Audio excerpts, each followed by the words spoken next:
The first thing I saw when I stepped out for my morning coffee wasn't an Oppos. The sunrise over the hills. It was a neon yellow envelope stuck to my mailbox with a piece of duct tape that looked like it had been ripped off in a hurry. And for a second, I just stood there on my gravel driveway, blinking at it, because I've lived on this patch of land outside of Oak Creek for 5 years, and the only mail I ever get is hardware store flyers and the occasional tax bill. I peeled it off, expecting a lost dog flyer or maybe a neighbor asking to borrow my wood chipper, but instead, I was staring at formal notice of aesthetic noncompliance, from the Whispering Pines Homeowners Association, informing me that my 1974 Ford F-150, the truck I've spent 3 years restoring with my own 2 hands, was visual blight, and that I owed them $200 in daily fines until it was moved into a garage I didn't into Oppos to even own. I remember laughing, a short, dry sound that echoed off the side of my workshop, because here's the thing. I'm Elias Thorne. I'm a custom furniture builder who values his privacy more than his pulse.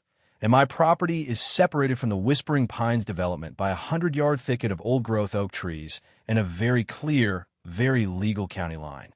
I wasn't an Oppos. In their HOA, I had never signed a single piece of paper with their logo on it. And as far as I was concerned, they had about as much authority over my driveway as I had over the moon. But as I stood there looking at that tacky yellow paper, I didn't end Oppos. Realized that I had just been drafted into a war with a woman who treated property lines like mere suggestions and ego, like it was a holy calling.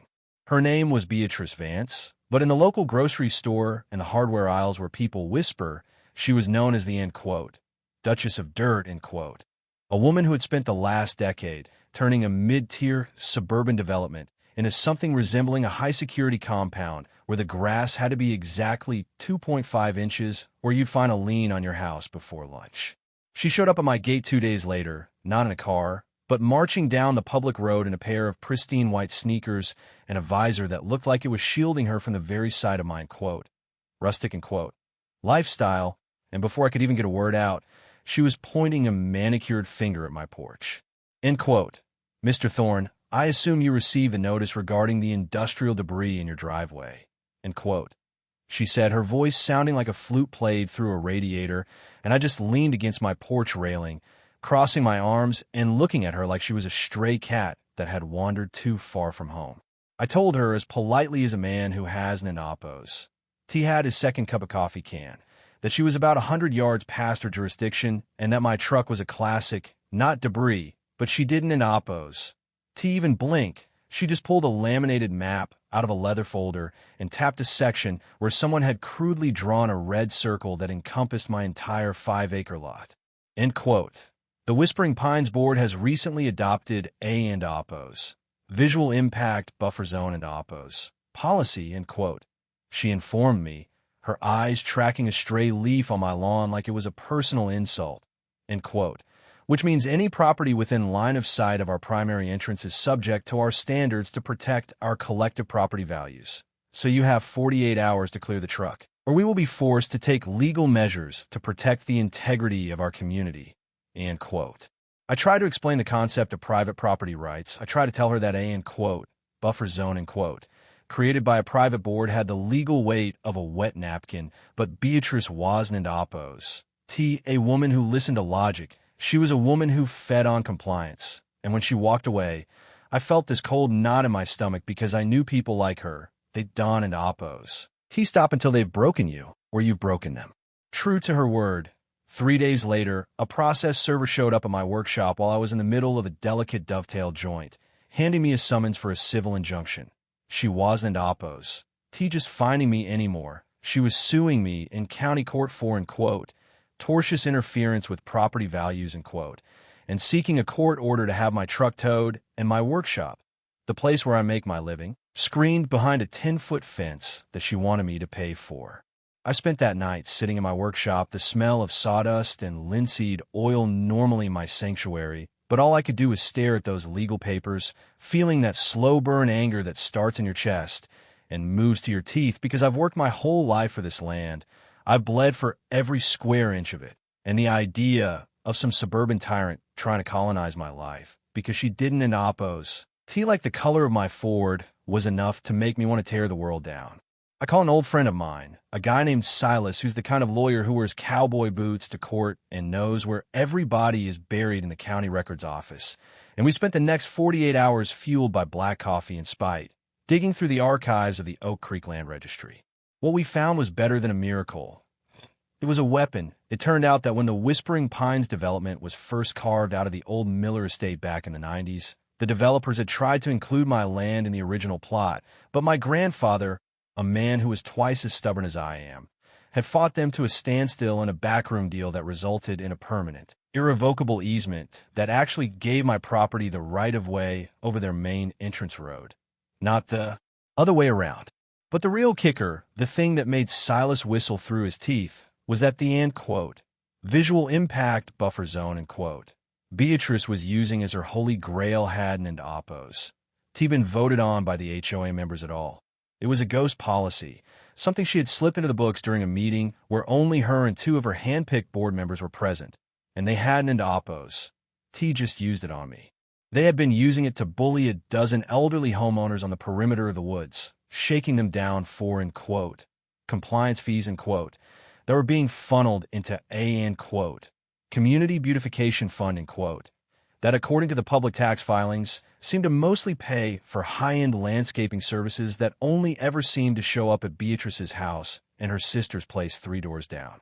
The day of the hearing was one of those humid, heavy Tennessee mornings where the air feels like a damp wool blanket, and I showed up in my best work shirt, feeling like an interloper in a courthouse filled with people in suits. But Silas just patted me on the shoulder and told me to keep my mouth shut and let the paper do the talking. Beatrice was there, looking like she was ready for a coronation, flanked by a lawyer who looked like he'd been bought from a catalog, and 2 board members who spent the whole time looking at their phones like they were bored by the very idea of a commoner defending himself. When the judge, a no-nonsense woman named Miller who had a reputation for smelling a lie from a mile away, asked Beatrice to explain the basis for her injunction, the end quote, Duchess, end quote, stood up and gave this grand speech about the sanctity of the suburban dream and how my, end quote, dilapidated, end quote, lifestyle was a cancer on the neighborhood's equity. She actually presented a slideshow of photos she had taken by trespassing on my woods, photos of my truck, my woodpile, even my dog's water bowl, claiming each one was a violation of a community standard that I had never agreed to, and she did it with this smug, condescending smile that told me she thought she had already won. Then it was our turn, and Silas didn't oppose. To give a speech, he just walked up to the bench with a heavy leather binder and laid out the Miller estate in oppos. This original 1994 land grant, the one that explicitly stated my property was, end quote, forever exempt, end quote, from any future association or covenant created by the surrounding development. And you could see the color start to drain from Beatrice's face, turning a shade of gray that matched the courthouse tile. But Silas wasn't in oppos. T done. He produced the meeting minutes from the HOA for the last 3 years, showing that the, end quote, buffer zone, end quote, was never legally ratified, and then he dropped the real bomb. A series of invoices from the landscaping company that showed the, end quote, beautification fund, end quote, had paid for a $20,000 infinity pool and an outdoor kitchen at Beatrice's residence, all billed under the heading of, end quote, Entrancegate maintenance, end quote. The silence in that courtroom was so thick you could have carved it with a chisel, and the judge leaned forward, her glasses sliding down her nose as she looked at Beatrice, then at the invoices, then back at Beatrice, and the voice she used wasn't an oppos, T loud, but it was terrifying.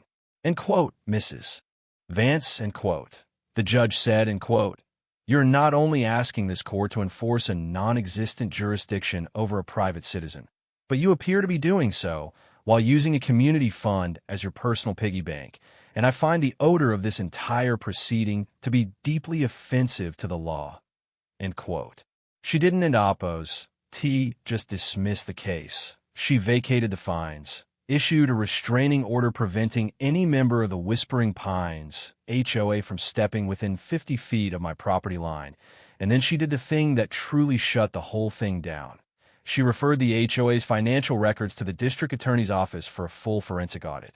3 days after that hearing, the Whispering Pines board dissolved in a firestorm of panic and finger-pointing, Beatrice was served with a massive class action lawsuit from her own neighbors who realized their, in quote, compliance fees, in quote, had been buying her a luxury lifestyle, and the, in quote, Duchess, in quote, who had tried to tell me where I could park my truck ended up having to sell her house just to cover her legal defense.